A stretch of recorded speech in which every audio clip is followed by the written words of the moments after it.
এটা কেন্দ্র সরকার বিভাজন লাগাতে চাইছে। এই লড়াই আমার অধিকার, আমার যেটা গণতান্ত্রিক রাইট, আমার সংবিধানের রাইট, এই রাইটকে কেন্দ্র সরকার লুটছে, এটা মানুষকে বুঝাও। আজকে ছোট্ট একটা কথা বলি, আজকে আজমির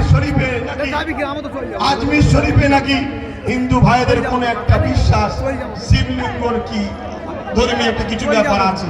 আমি ভাই কারো ধর্ম নিয়ে বেশি কথা বলা পছন্দ করি না, এটা প্রেমের জিনিস।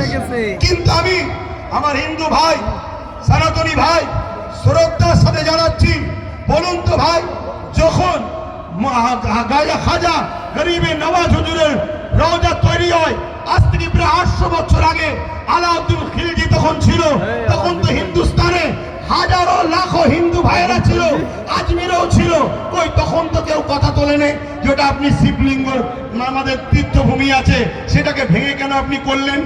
তারপরে আরো